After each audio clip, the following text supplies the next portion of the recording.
Okay, kakain kami. Bagong bukas na store. Okay? Kakain kami dito ha. Ayan oh, ayan oh.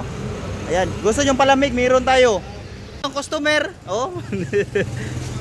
Kain tayo. Dito natin. Ayan, mukbangers. Ito, oh, di ba ang haba ng mga isaw oh? Ito. Bali dalawa to na bituka ng manok. Okay, tapos ito yung karne. Ito naman is shumai. Oh. May shumai. Okay, ito. Tender Josie. Okay? Gusto niyo bumili, pumunta lang kayo dito sa Oroquita Street. Oh, Oroquita Street, Barangay San Pablo. Sa Pablo. Ayan, ayan, ayan, ayan na. Nag-umpisa na. Nag-umpisa na. Kinukunan. Kinuha na oh. Huy, huwag mo ubusin. Okay. Ang binibili niya halagang 20. Kumuha siya ng 10 pero okay pa rin sa tindira. Ito, kung gusto nyo Red Horse, andyan oh. Malapit lang. Ayan oh, yung tindiro na yan oh. Ayan oh. Piso yan. Pag sasabi yung nagsisili o yung nagnasya kayo. Ayan na, naluto na. Naluto na.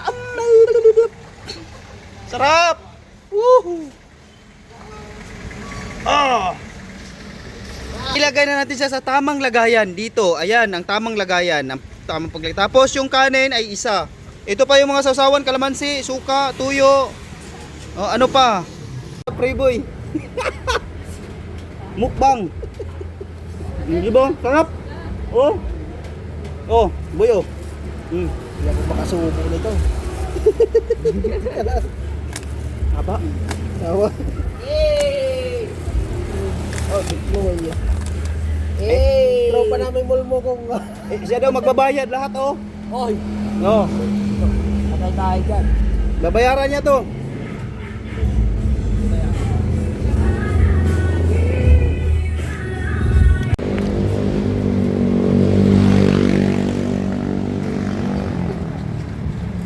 Boss, masarap ba yan, boss? Sobrang sarap.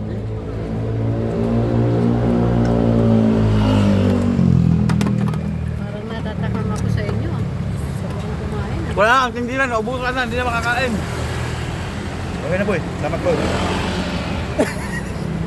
Aray ko. Eh, oh, di ba may palamig kami?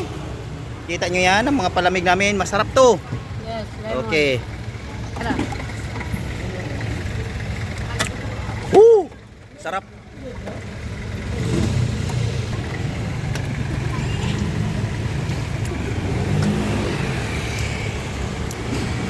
Ito lang siya na street ng kalsada na to. Tapos ito rin kapila, street din ng kalsada. Okay. Ayan, madami oh, madami na naipon si kuya. Ito, nabinta to kuya. Oo. Magkano to? 3 piso sa kilo. Ha? 3 piso isang kilo. 10 piso? Sa kilo. Ah, 10 piso isang kilo yung papel. Tatlo. Ay, 3 piso. Uy, maganda ah. Ayan, ito pa. Karton. Oo. Makakaipon ka dito kuya mamaya. Oo. Ayan yung